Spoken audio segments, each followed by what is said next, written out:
রচনা রঞ্জনা ভঞ্জ।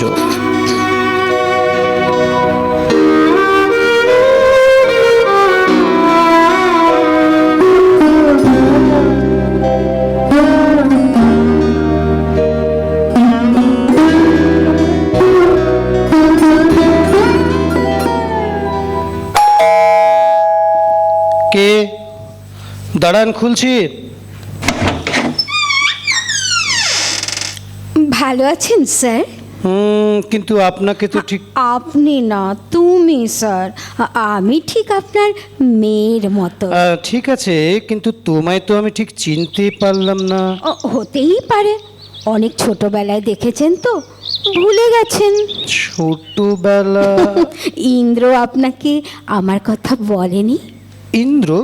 হ্যাঁ, এবার আবার বলে বসবেন না ইন্দ্রকে। ও ইন্দ্র, সরি সরি, ইন্দ্র আমার ছেলে।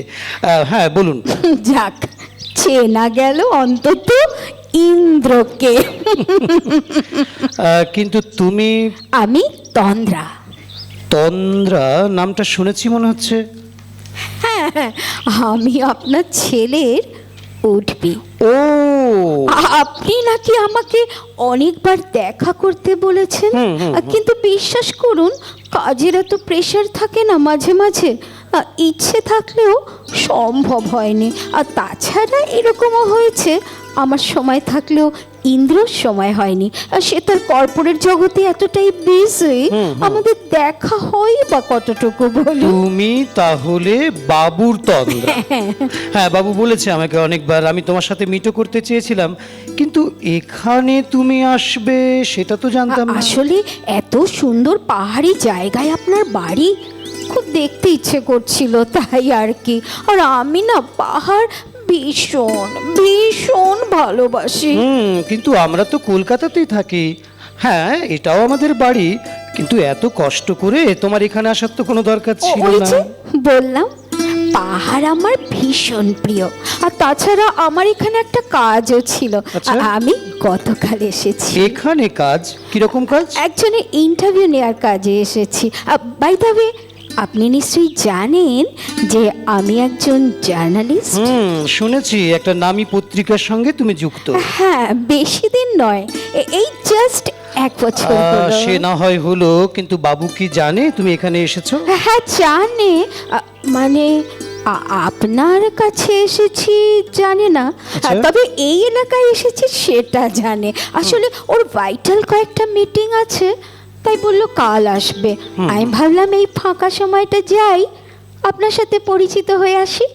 ইন্দ্রকেও খানিকটা সারপ্রাইজ করা যাবে যখন দেখবে শ্বশুর আর বৌমা মিলে তার সাথে তার জন্য অপেক্ষা করে আছে। বাবা, তুমি খুব ডেসপারেট তো। আর দেখুন, যে ধরনের কাজ আমাদের করতে হয়, তাতে একটু সাহসী তো হতেই হবে, তাই না?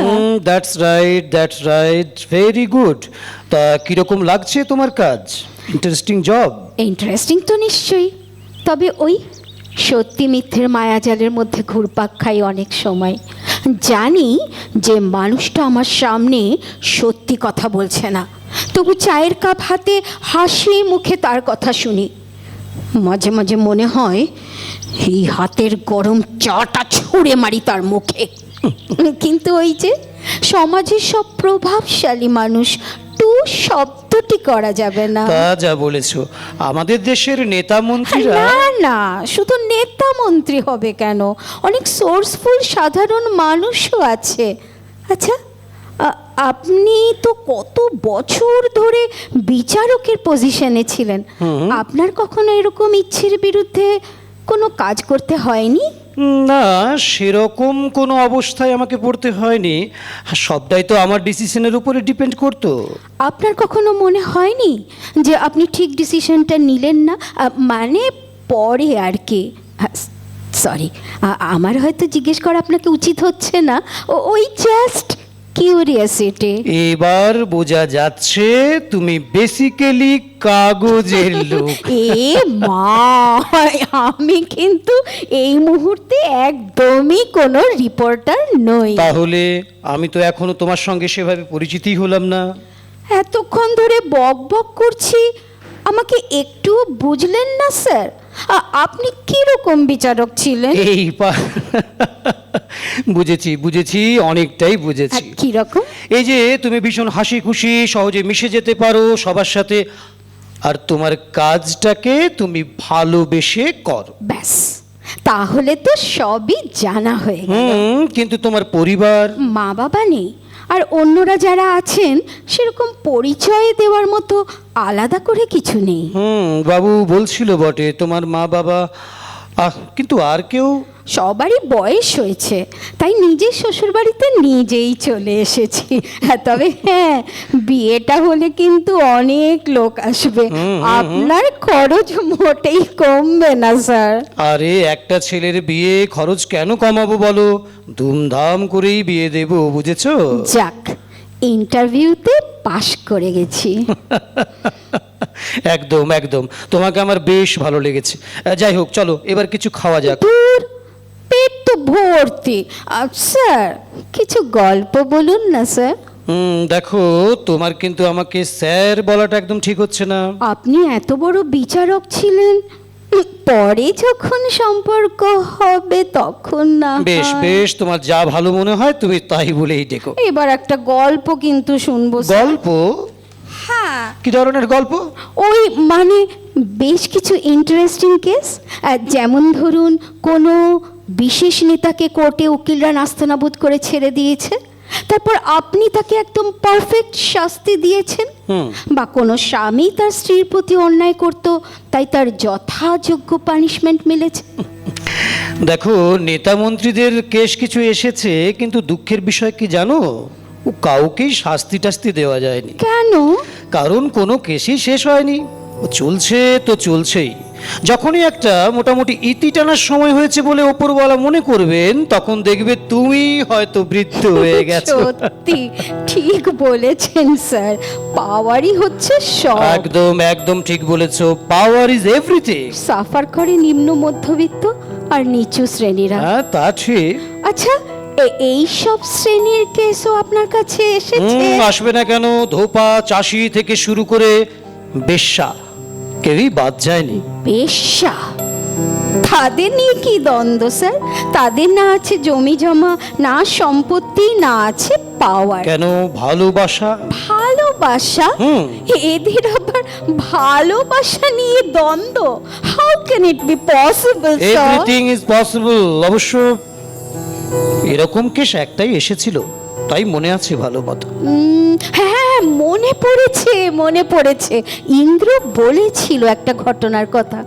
কি যেন একজন মহিলা নয়, বলে প্রস্টিটিউট, বেশ্যা।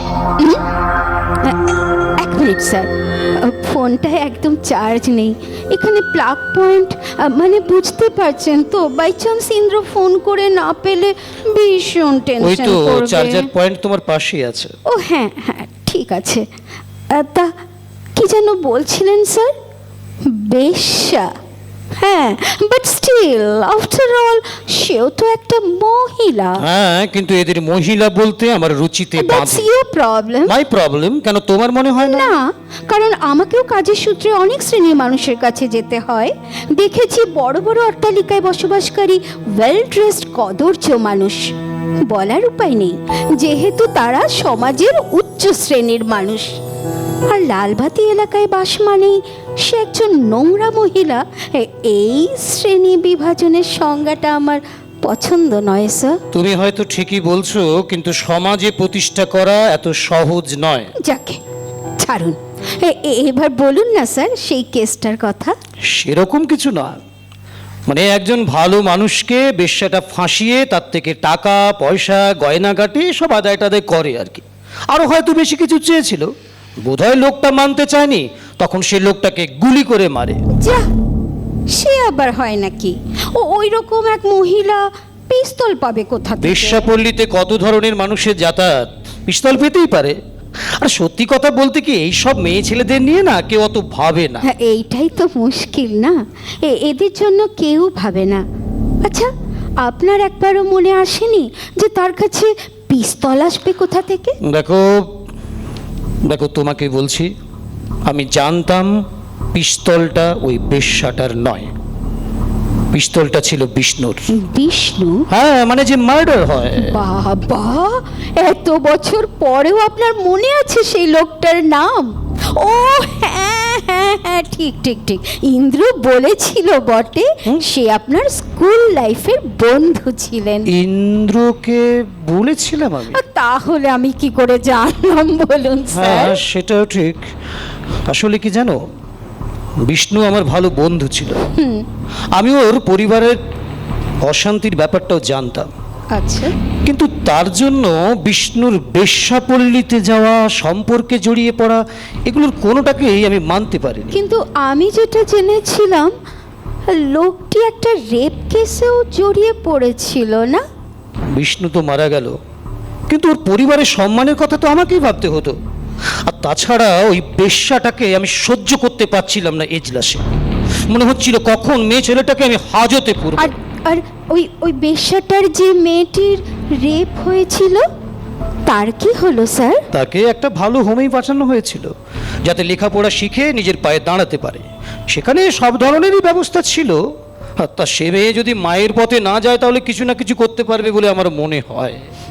দেখুন, বিচারক হয়েও আপনি জেনে বুঝে একটা অসহায় মহিলাকে হাজতে পুরে দিলেন মার্ডার কেসের জন্যে। আর আর আপনার বন্ধু বলে একজন রেপিস্টকে সসম্মানে মুক্তি দিলেন। মুক্তি আর পেল কোথায়? সে তো তখন অলরেডি মৃত।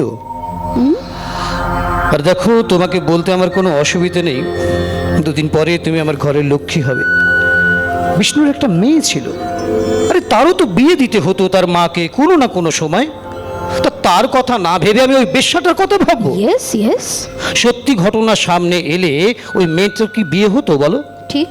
আর অপ্রিয় হলেও এটা সত্যি, একটা বেশ্যার কি হলো বা না হলো তার থেকেও অনেক বড় আমার কাছে জরুরি ছিল বিষ্ণুর ফ্যামিলিটাকে সেফ জোনে রাখা। আফটার অল আমাদের অনেক বছরের বন্ধুত্ব। আর সে তো নিশ্চয়ই। তবে লোকটির স্ত্রীর কিন্তু উচিত ছিল আপনার জন্য কিছু করা। আপনার এতটা সাপোর্ট আজকের দিনে কে করে বলুন তো? তার পরিবারটা তো বেঁচে গেল, আর মেয়েটারও নিশ্চয়ই এতদিনে ভালো বিয়েও হয়ে গেছে। আর সেখানে নিশ্চয়ই আপনারও একটা বিরাট ভূমিকা আছে স্যার। এ আর এমন কি কথা বলো? তবু কথাটা যখন উঠলো তখন বলি তোমায়, খেয়ালি খুব ভালো মেয়ে। আচ্ছা। কিছু না চাইতেই মিথ্যে কথা বলা অন্যায় হবে, বিষ্ণুর বউ আমার জন্য অনেক করেছে। ওয়াও, আপনার গার্লফ্রেন্ড? দুষ্টুমি নয়, দুষ্টুমি নয়।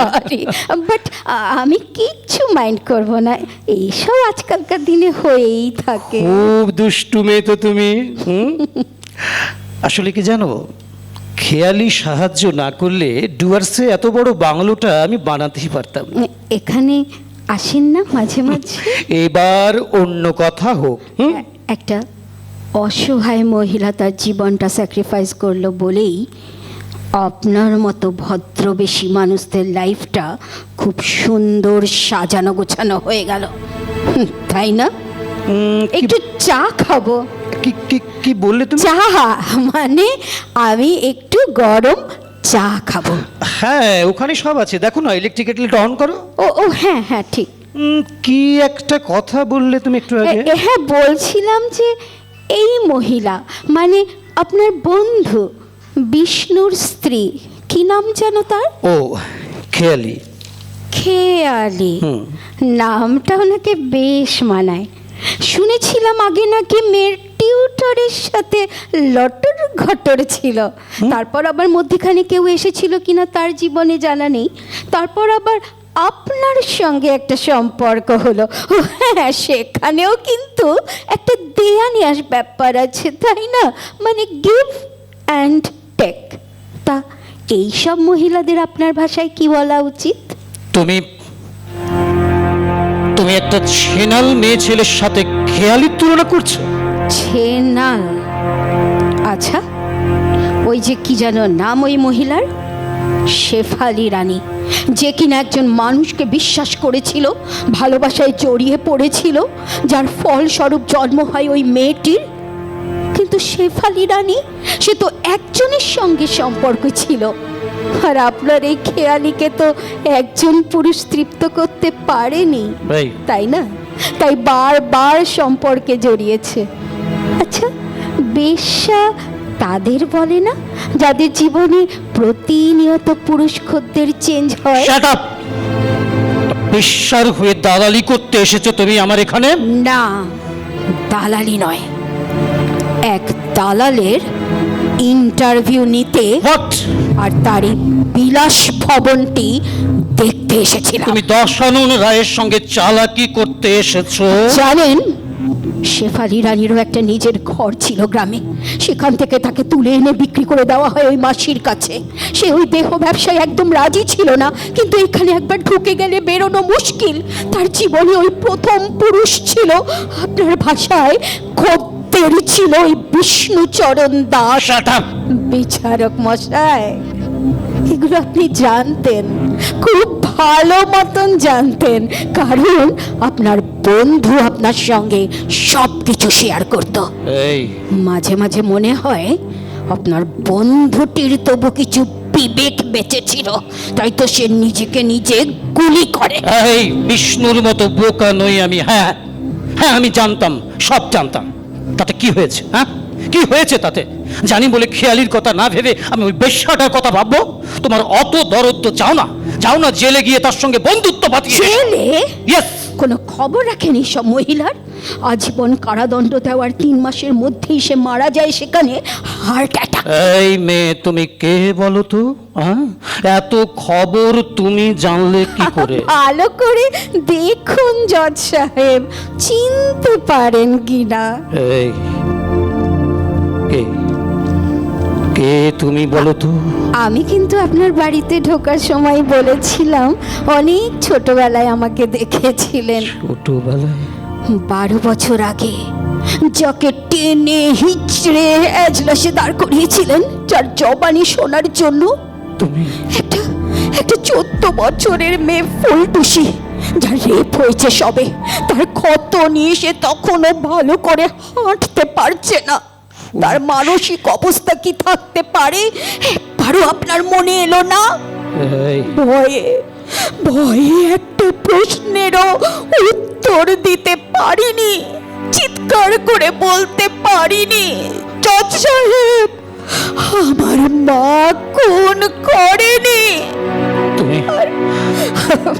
অবশ্য আপনার ওই সরকারি উকিলটি ছিল বেশ, আমাকে অনেকবার জিজ্ঞেস করেছিল, শোনো। সত্যি কি তোমার ধর্ষণ হয়েছে? কিভাবে আদর করেছে? প্রথমে জামা খুলেছিল নাকি গায়ে হাত বুলিয়েছিল? এই আর আর আপনি তখন মিঠি মিঠি করে হাসছিলেন। তুমি তুমি শেফালি রানীর মেয়ে? এই যে বিড়াল চোখ, আমার অবৈধ বাবার চোখের মনিও তো এইরকমই What? ছিল, তাই না?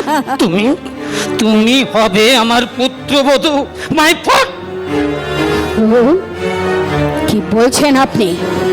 আমার মাকে বেশ্যা বলার আগে ভাববেন আপনি যার সঙ্গে টাইম পাস করেন, আমাদের ভাষায় তাদেরকে বলে হাফ গেরস্ত, অর্থাৎ ইউ স্কাউন্ডার!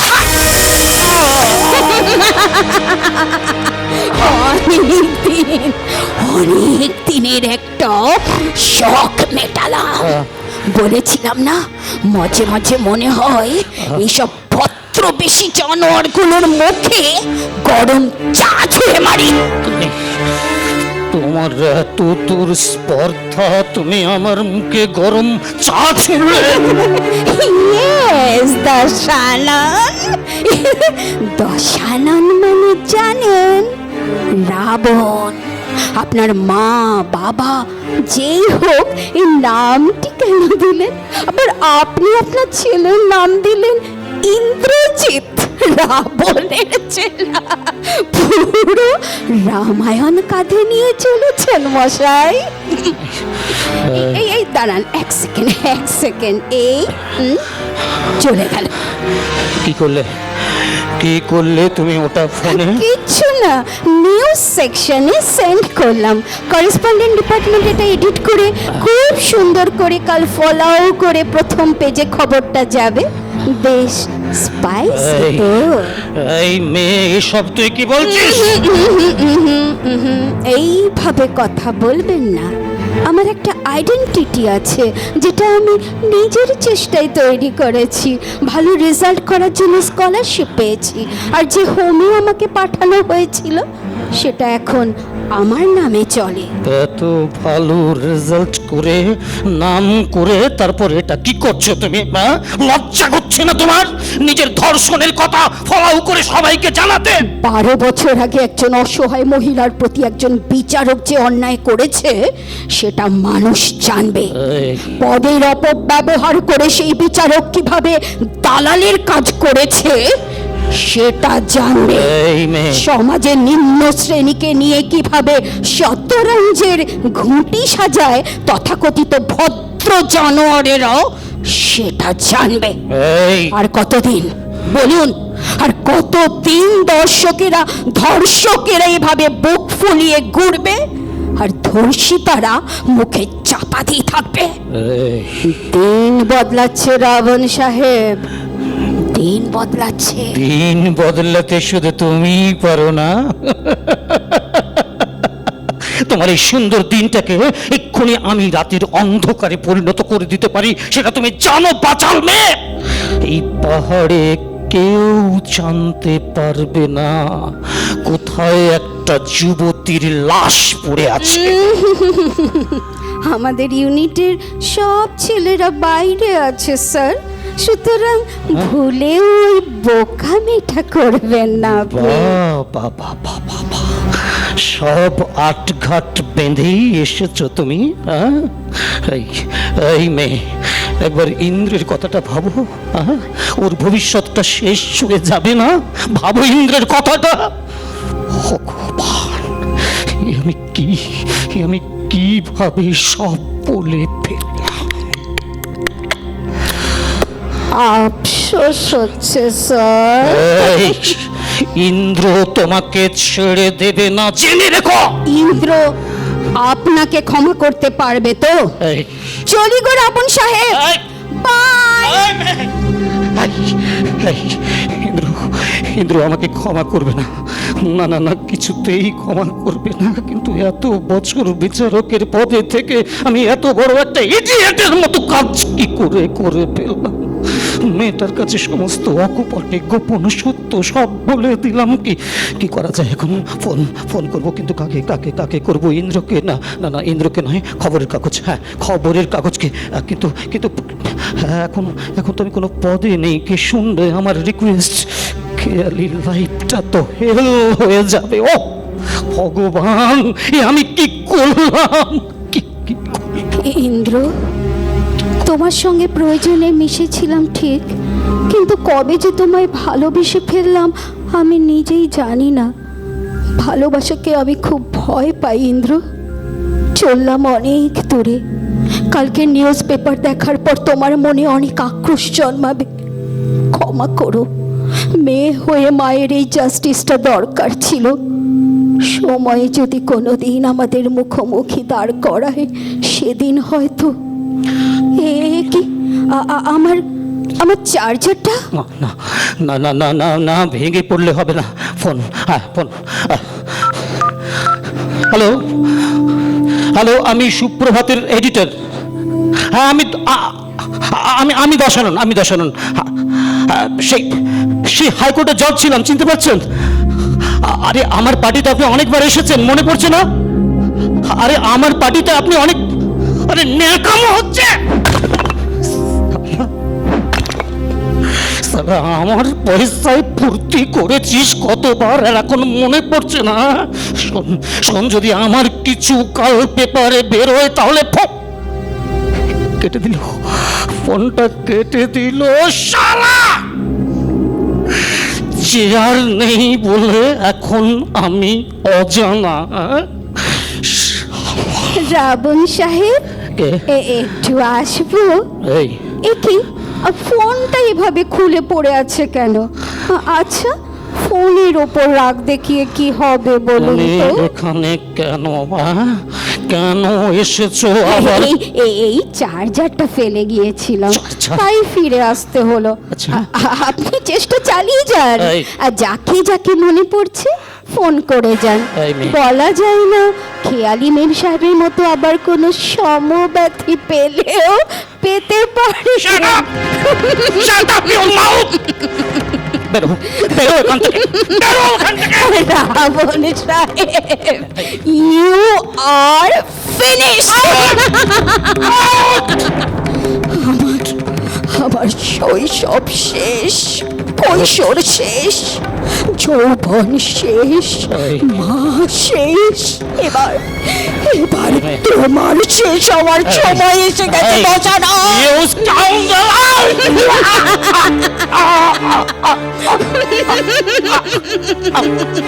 আমাকে Finished, Dasalan! You are finished!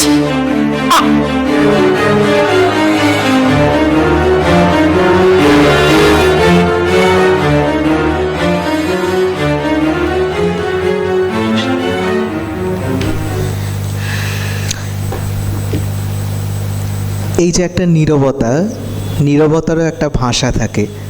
করতালির পরেও খুব তাড়াতাড়ি সবাই করতালি দিয়ে খুব তাড়াতাড়ি নীরব হয়ে গেল, কারণ কিছু কিছু মুহূর্ত থাকে যেগুলো নীরবতার মধ্যে দিয়ে প্রকাশ করা যায়, করতালি দিয়ে করা যায় না। আরও একবার করতালি হোক, এবারে প্রাণ খুলে করতালি হোক, কারণ সংবর্ধনার পালা। আমরা রূপনারায়ণপুরের একলব্যের কুশীলবদের সামনে ডেকে নেব এবং তাদের হাতে সংবর্ধনার স্মৃতি তুলে দেওয়ার জন্য আমরা আহ্বান জানাচ্ছি ডক্টর শওকত আলী মহাশয়কে, অধ্যাপক, প্রাক্তন অধ্যাপক এবং ঠাকুর পঞ্চানন বর্মা ইউনিভার্সিটির কো ডিরেক্টর আবৃত্তি বিভাগের এবং শিল্পী